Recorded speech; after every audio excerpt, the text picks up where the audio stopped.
अस्सलामुअलैकुम। तो हम ओ लेवल IGCSE मैथ्स का टॉपिक स्टार्ट कर रहे हैं।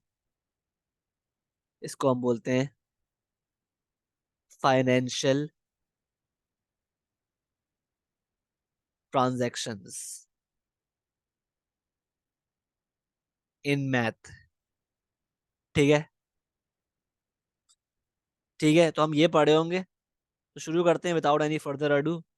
सही है, तो यार स्टार्टिंग में हम पढ़ेंगे what is called as percentage change. How do we calculate percentage change? ये हम किस तरह कैलकुलेट करते हैं? देखो, बहुत ही सिंपल फॉर्मूला है इसका। क्या फॉर्मूला है? Final minus initial upon initial multiplied by 100। तो ये बहुत सिंपल फॉर्मूला है टू कैलकुलेट परसेंटेज चेंज।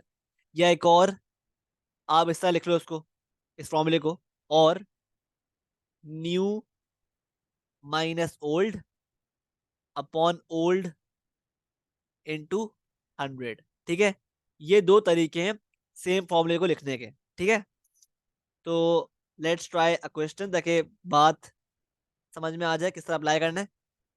तो कह रहा है आपसे भाई, the price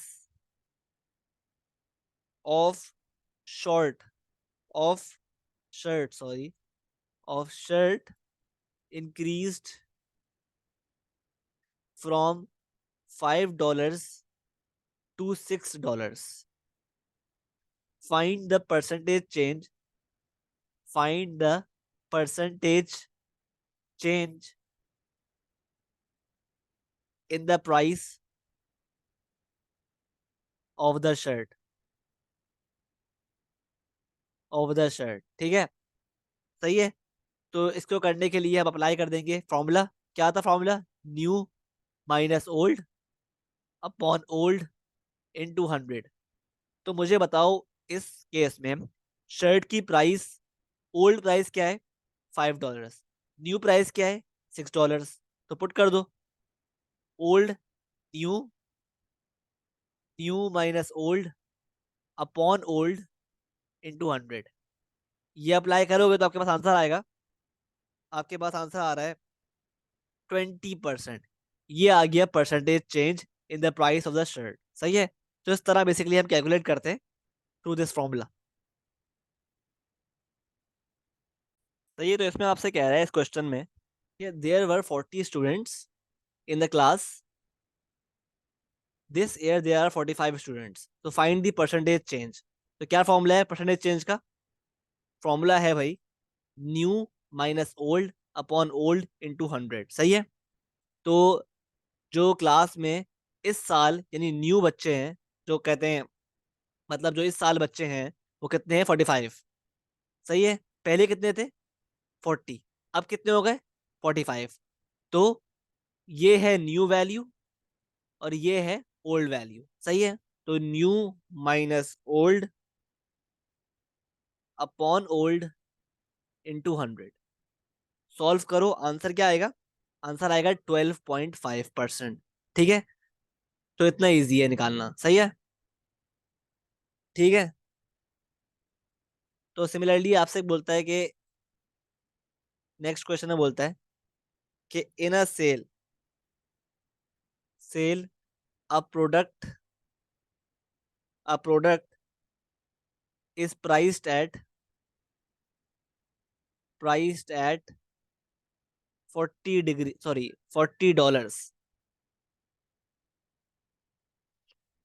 priced at $40 is being sold for,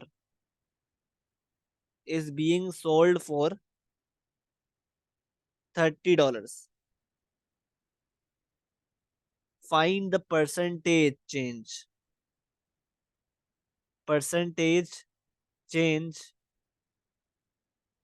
in the price of the product. सही है, तो निकाल लेते हैं। देखो भाई, पहले प्राइस क्या थी?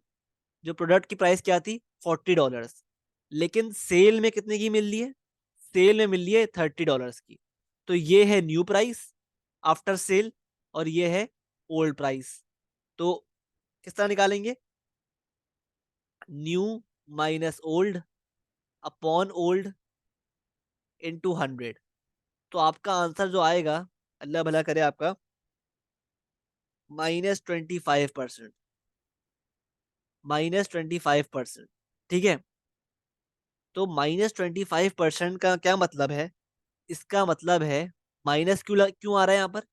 माइनस सिंपली शो कर रहा है, माइनस सिंपली शो कर रहा है कि 25% क्या है? डिक्रीज है। आप इस तरह लिखो या इस तरह छोड़ दो, दोनों का मतलब सेम ही है। ठीक है। माइनस मतलब ही क्या होता है? डिक्रीज। ठीक है।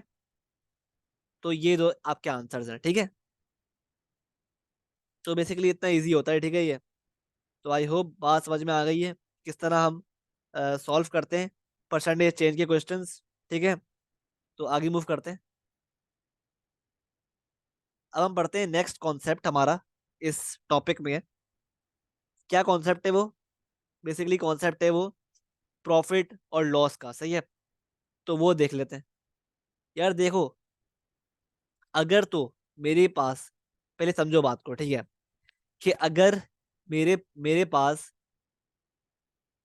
सेलिंग प्राइस, अगर मुझे प्रॉफिट या लॉस निकालना है तो मैं क्या करता हूँ? अगर मुझे प्रॉफिट या लॉस निकालना है तो मैं क्या करता हूँ हमेशा?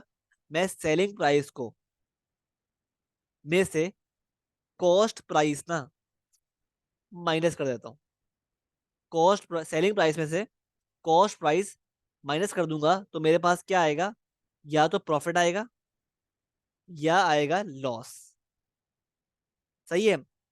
अगर इस इक्वेशन में if selling price is greater than cost price, अगर सेलिंग प्राइस कॉस्ट प्राइस से ज्यादा है तो ऑब्वियसली मेरे पास क्या होगा?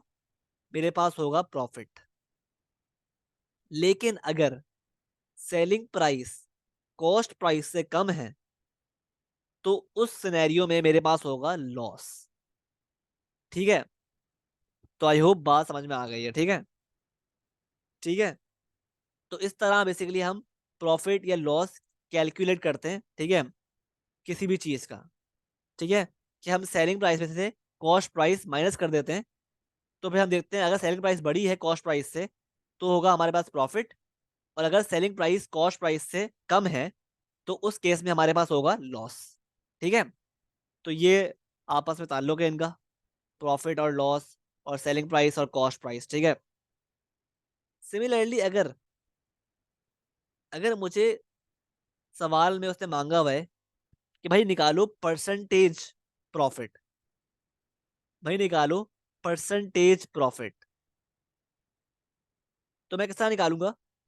मैं निकालूंगा, अप्लाई करूंगा formula profit upon cost price multiply by 100। ये फॉर्मूला है टू कैलकुलेट परसेंटेज प्रॉफिट। और अगर उसने मुझसे कहा हुआ है कि निकालो भाई परसेंटेज लॉस, तो क्या करूंगा मैं? अप्लाई करूंगा formula loss upon cost multiply by 100। ये फॉर्मूला है परसेंटेज लॉस का। और उसने अगर मुझसे कहा हुआ है कि भाई निकालो परसेंटेज डिस्काउंट, तो मैं अप्लाई करूंगा simply discount upon cost multiply by 100। सही है। तो ये फॉर्मूला याद कर लो। ठीक है। काम आएंगे आपके। सही है। इस टॉपिक के अंदर। सही है। तो मूव करते हैं टू द क्वेश्चंस। अच्छा बिफोर दैट, अच्छा before moving forward, I would like to explain the term of selling price and cost price. तो देखो, अब सेलिंग प्राइस होती क्या है और कॉस्ट प्राइस होती क्या है, फर्क क्या होता है इन दोनों में। ठीक है। ये देख लेते हैं। देखो, लेट सपोज करो कि हमने एक चीज, एक आदमी था, उसने एक चीज बाय करी। ठीक है। लेट से फॉर $25। ठीक है। इसने बाय करी $25 तक, डॉलर्स में। ठीक है। और इसको फिर आगे इसने बेच दिया इसको आगे इसने बेच दिया कितने डॉलर्स में, $30 में।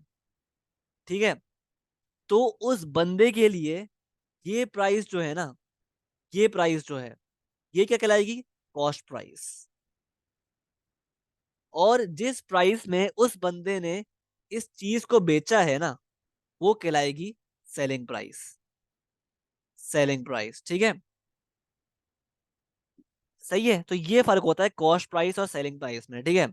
लेट्स से मैंने एक पेंसिल, मैं गया दुकान पर, ठीक है, मैंने एक पेंसिल बाय करी, ठीक है, सही है। पेंसिल की, पेंसिल मैंने बाय करी, ठीक है, ऑफ, लेट्स से मैंने पेंसिल बाय करी कितने की, $2 की। मैंने पेंसिल बाय करी $2 की, ठीक है, लेट सपोज, अज्यूम कर लो $2 की पेंसिल है, ठीक है। और इसको मैंने आगे बेच दिया किसी और बंदे को $5 में, ठीक है। तो मेरे लिए $2 पेंसिल की कॉस्ट प्राइस है, और जिस प्राइस में मैंने इसको बेचा है वो मेरी प्राइस है सेलिंग प्राइस। तो जब भी हम कहते हैं कि अगर सेलिंग प्राइस कॉस्ट प्राइस से ज्यादा हो ना, तो प्रॉफिट होता है। और अगर कोई बहुत बेवकूफ इंसान है, कुछ पता नहीं है उसको किस तरह डीलिंग करते हैं, उसने पेंसिल खरीदी $2 की और बेच दी $1 में, तो हम बोलेंगे क्योंकि सेलिंग प्राइस कॉस्ट प्राइस से कम है, तो इस बंदे को लॉस हुआ है, ठीक है। तो ये फर्क था सेलिंग प्राइस और कॉस्ट प्राइस में, ठीक है। तो आई होप बात क्लियर है, सही है। Let's move on to the questions. कहते हैं आपसे, a shopkeeper, a shopkeeper bought a product for $50 and sold it to and sold it to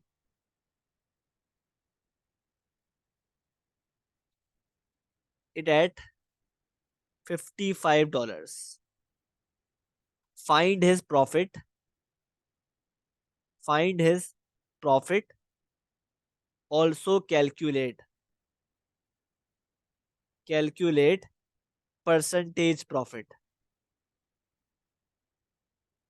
ठीक है। तो इस क्वेश्चन में हमें दो फॉर्मूला अप्लाई करने पड़ेंगे, ठीक है। एक कौन सा वाला है, एक तो है भाई selling price minus cost price is equal to profit slash loss, और एक है हमारे पास परसेंटेज प्रॉफिट का, जो क्या है, प्रॉफिट अपॉन कॉस्ट इनटू 100, ठीक है। तो पहले हम फाइंड कर लेते हैं प्रॉफिट, सही है। तो मुझे बताओ भाई, इस केस में शॉपकीपर ने एक प्रोडक्ट बाय की फॉर $50 की, तो ये हो गई उसकी कॉस्ट प्राइस।